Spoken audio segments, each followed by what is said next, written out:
Okay, so this video is for John and Michael. We just started going through the binder. We're talking about the individual hero project right now. It's on page 13 in your binder. So we're just reading through the things that you need to do over the semester. Okay, so some of the other things you can do. I don't care. Okay. A movie or PowerPoint of your heroes, a piece of art, a song, or a quilt that incorporates your heroes. And actually, the last time I taught this class, I had a girl who did do a hand-stitched quilt. And she made the blocks, and one of her people that she admired was Joan of Arc, and so she had like a sword and a lantern that symbolized her, and it was just one of the squares that she did, and it was like a queen-size quilt by the time she was done. Wow. Yeah.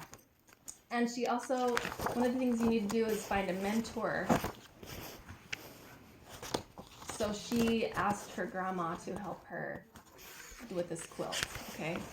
So you are looking at heroes, but you also find somebody who does something that you like maybe you like woodworking, like, oh, and I know your dad is big into woodworking. Maybe you could make something out of wood that has to do with your 10 heroes. I don't know what you could create out of something like that, but a library of your heroes' biographies. So you collect the books and you read them, and then you bring those books to share. For magazines and newspapers, write down the name of the article, the publication, and the date. So they're talking about the bibliography right there. For books, write the name of the book, author, and copyright date. For websites, write the web address. For people, write their name and title if they have one. And I had some people, I think all of my kids chose to do cookbooks. So they would pick, like Corrie ten Boom was one of my daughter's heroes. And so she found a German recipe that she liked. I think Corrie ten Boom might have mentioned something in her book, and so she picked that recipe, and that was one of the recipes in her book. So, and she made a whole, you can go online and make books, or you can just get like a 3-ring binder and make a book like that. Or like you know how they have, when people go on missions, they have, I've seen this too, they have a big map, and then they have strings, like with names and dates and things. Like you could do that with your heroes, or like maybe there's a nurse that served in different places that you look up to that's a hero, or that will become your hero as we go along in this project. Let's see what else. So what page is your hero boot camp requirements on, so we can tell John who's listening? Page 5. Page 5. Go back to page 5. So we've already talked about a hero journal, which we will bring for you next week. 4 movies that you need to watch. 5 writing assignments, which we will teach you how to write. Persuasive papers. Your hero project. All right, and the interviews. I don't know if we probably will not be able to do interviews just because of COVID, and there is actually not that many World War II heroes still alive. And if they are, you would not be allowed to go in and visit them because of COVID. Mm-hmm. I have a great uncle. I call him Uncle Ed. He was a merchant marine in World War II. He made it across the Atlantic Ocean without running into a U-boat, I believe, 3 times. Wow. So what we're hoping that we can do is have somebody come and speak. And if we get that to happen, then our whole school will probably come to that and just tell about their experiences with World War II, because they are the last surviving hero generation. And you guys are considered the hero generation, right? We're working on it. My husband talked about it. So we have contact with the first, if you guys know the Navy SEALs, he's part of the first SEAL team that ever existed. And he lives in Summerlin, and he's still alive. And Jacob met him in Normandy when they went over for this anniversary a couple years ago. Me and my father met him, and we even have his So hopefully, sorry Jake, so hopefully we can set that up. Yeah. We're working on it. So if it happens, it'll probably happen more towards the end, like Yeah. April or May. I'll set him up on a Zoom call maybe one time. And ask him, yeah. We'll work on it. That would be great. So there's a couple things in your book you'll see, like practice doing interviews. because the way this class was written was you were supposed to go and find somebody of your own and interview them. And there's actually a couple VA hospitals here and in St. George where you can, find them and interview them. But they're not hospitals, but like retirement homes. Yeah. Okay. So you will not be doing 3 interviews. All right. Tests, traps, and trials in the wilderness. Read and discuss 6 books. So we have given you 5 to buy, and there will be one of your choice. Or my choice, not your choice. It says your choice in here because I was writing it myself. And I think we already picked that out. Face your giant, make a timeline, and study the documents. Okay, so you will be making a World War II timeline. You'll get like something like this, or anything of your own creation, just a poster board. I'm not trying to show you the stickers. And then you will draw a line and you'll say bombing of Pearl Harbor, or if you want to start even further back than that, because World War II did start earlier than that. It just America joined the war at that point. 1938. Yeah, and then you will work your way across and you will create, and I've seen different types of timelines. I've seen ones that fold in and out. I've seen circle ones. Like, you can go online and look for ideas, but you will be required to turn a timeline in. A World War II timeline. Okay. And the document studies we may or may not get to in class, but you are required to study them. Okay. And then the final test is called the Smackdown. And then number 9, get a new call. We are going to play act the Nuremberg trial. Oh, wow. You know what? Play act it. A simulation. And we may or may not, depending on what COVID's doing at the time, invite parents in and grandparents in or whoever, and they'll be a part of the, like, what do you call the people on the side?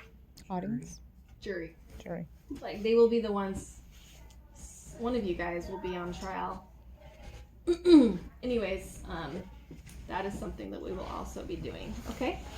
So those are all your requirements for the semester.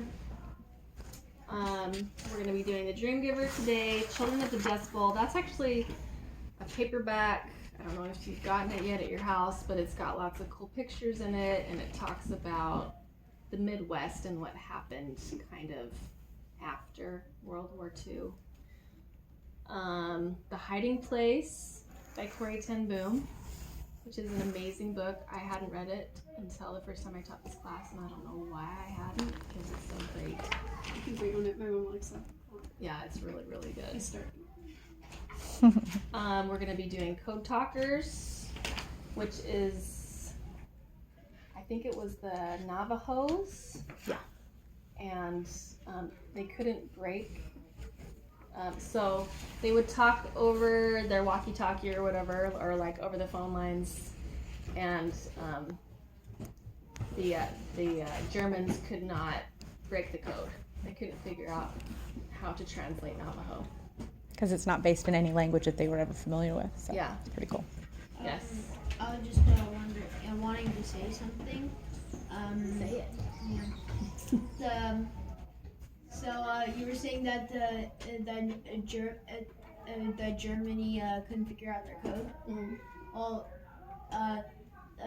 the Navajo Code Talkers mainly focus in the Pacific War, and not only the Germans couldn't figure it out, the Japanese couldn't figure it out either. They were like, "What the heck is this code?" And we already broke their code, so therefore it was just a one-sided war on the code breaking. So therefore the Axis powers just had to fight in open war in battle instead of going code. Mm-hmm.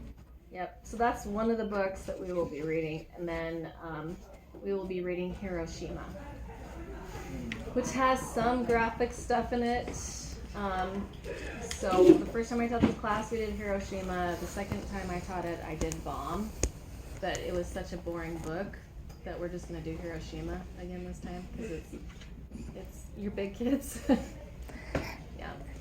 And that's an important point, though, guys. If you guys are really and I'm not saying, I just want to throw it out there. If you guys are really sensitive, and you don't have to like, it's me, just be aware of that. And you If could something get that's gonna, to read bomb if you like instead. yeah, but we need to know that because we're treating this is a higher level class. It is tough to kind of hear and see these things, but it's also, that's what we're here to learn from as well. So if there is something sensitive, you need to, let us know privately. That way we can work with you. Right, like message on Slack or something. Yeah. Okay. I have a picture here of Nagasaki in Japan. Do you remember what our 6th book was that we picked? Did you write it down or? Is it things that we couldn't say? No. Okay. We had done code talkers instead of flags of our fathers. Mm-hmm. Maybe we didn't pick a 6th book. I don't think we did. 3, 4. Should we do flags of our fathers? Well, we can decide that, I guess, as well. Yeah, well, let's wait and see what our schedule's going to be like Yeah. with the Shakespeare play anyway. I Okay. usually have to cut out 1 or 2 weeks. Okay. So, okay. And there's other short books that I could recommend as well if you need a filler. Okay. All right, you guys have the weekly outline, so you should know what's coming. What page is that on? 10? 8. Turn your page back. 1-8. Okay. Page 8, Hero Project Weekly Outline. So pretty much this is what we're going to be following. Things should not catch you off guard because you can look at this and see, oh, this is the homework I need to be writing on. Mm-hmm. Or like homework today is write your own definition of a hero or who is a hero. And that's something that you should be writing in your hero journal, but you don't have one today. So just write it on a piece of paper. And then you can transcribe it into your hero journal or something next time. Okay, oh, I totally forgot my hero story book that I was going to bring because I didn't pack it last night. I knew that would happen. I know somebody who could fill in for you anytime you want. Okay. All right. We did introduce boot camp requirements. We did devotional. Oh, we did not do our motto, did we? You do a lot of